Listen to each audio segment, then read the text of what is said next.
Billy Royale. Hey, Bill, if you met a girl who you loved and was perfect, but she was part of the royal family, would you marry her? Could you deal with all the traditions you'd have to uphold? No, I probably couldn't. Could you wear a crown and learn how to wave to the crowd like a dandy boy? You're already in the spotlight, so you have to watch what you say and how you say it. Would this be much different? Yeah, dude, it'd be way different. I don't have to watch what I say. That is all. Can I tell you something? That's all a fucking myth. That you have to watch what you say and how you say it. Even after these people who say they cancel people, these people, you know, when they come back, people still want to go see them. They're still selling out theaters. Their podcast numbers are off the charts. It's all, you know, nobody's getting canceled. I mean, you can lose an agent. You can lose a manager. Blah, blah, blah, blah, blah. I mean, some shit like that happens. But, you know, even then, if you don't have a stand-up act, you don't have like a podcast, you know, I guess as an actor, you sit on the bench for a few years and then eventually you come back. I mean, it's kind of hard if there was no cops and there was no legal finding, I would think.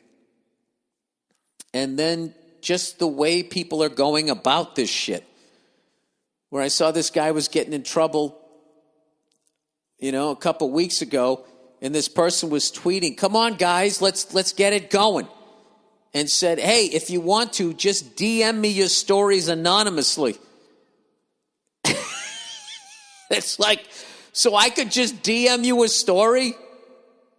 You're going to leave my name out of it, and I could just say whatever the fuck I want to say about this person, and then you're just going to retweet it without as fact? I mean, I don't understand. I understand, like, you know, getting rid of sexual predators and fucking, you know, people abusing their power like that. But like, you know, this whole thing now where it's getting to the point of like, I don't know. Once, you know, I saw someone lose their job over an analogy, I was kind of like, all right, guys, was this what we were trying to do? Stitch in time saves 9. How could you say that? There's people working in sweatshops, right? And then all of a sudden you lose, you know, how could you compare that to sweatshops? It's weird. So no, I don't have to watch what I'd say. The younger me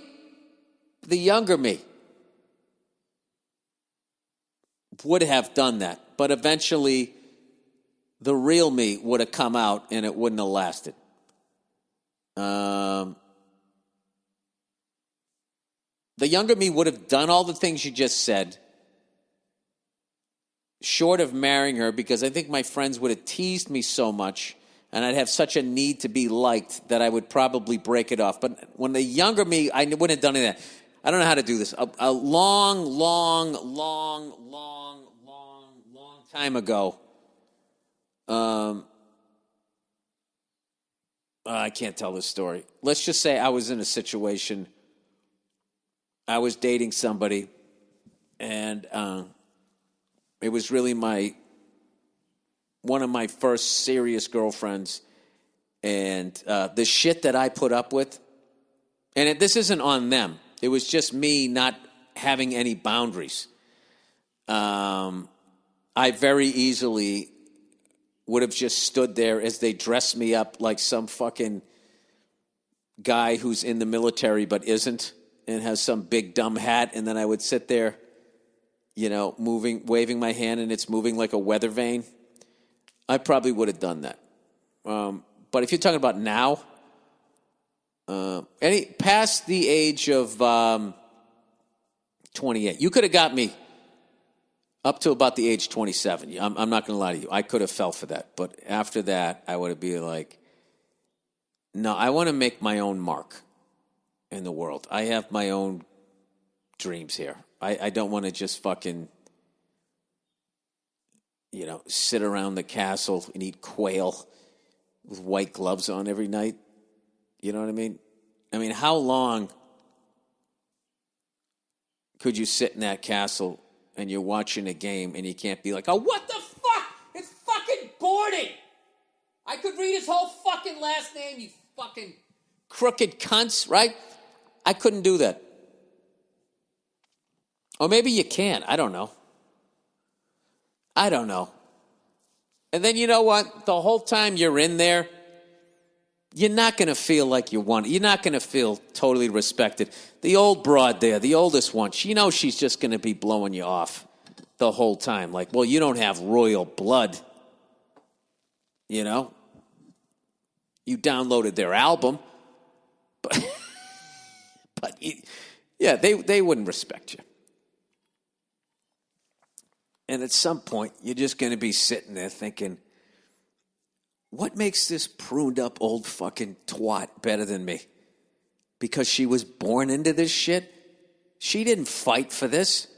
This already existed, and they just gave it to her.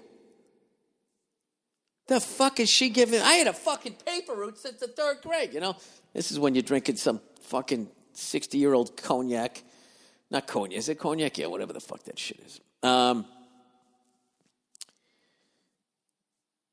But I tell you what I wouldn't do. I wouldn't make her leave.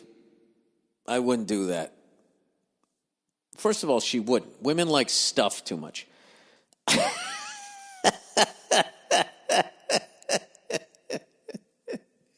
I would say this. I'd say this. If old Gingerface was a chick and his wife was a dude, I'd say Freckles doesn't leave. I say he doesn't leave. I sit there, you know, it's not that I don't love you. It's just, you know, things are complicated. It's really complicated. I don't want to disappoint my mother. There would have been a reason. And she would have been able to cry. That would have made the dude feel guilty. And,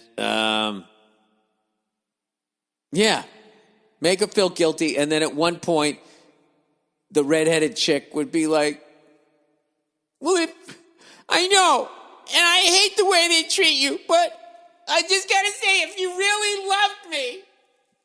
Yeah, I get it. This racism. I know, it hurts. But I'm just saying, what about us? They would have done that shit. It would have been that, and she would have manipulated it in a way that she would have made it look like she was staying because she could no longer trust the dude. Right? I think that's what happened. And I think what happened with old Freckles there, Royal Freckles, you know, who exists on a level of ginger that I never could. He's better than me. He is right from the fountain of ginger. He's pure. He's uncut ginger. I think he was treated a certain way growing up. All right? He came out, he was walking around the castle, okay, with his freckles and his flaming balls, and he's like, all right, who's kidding who? There's no fucking way they're sticking that crown in my head someday.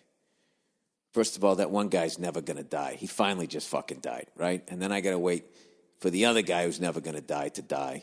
And then they're going to choose between me and, you know, old cumhead over here.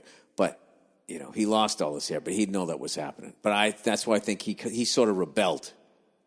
He rebelled, where the other kid was just like the show pony, and he had to do everything the right way, right?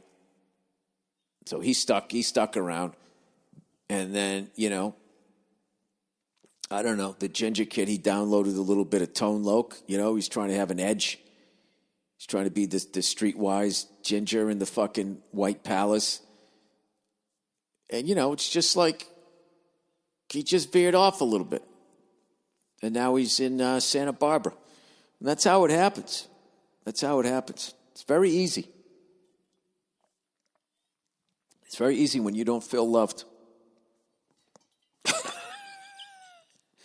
To just veer off into other... I think that's what happened.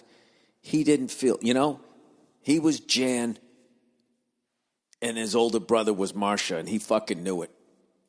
He knew it. He said, you know what, Roy, I'm taking me rubles, me cubic zirconia, and I'm getting the fuck out of here. Good for him. Good for him. Just hope he brought his sunblock.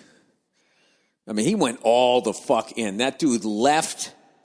He resigned as a prince, which I didn't know you could do. And then he moved to a sunny city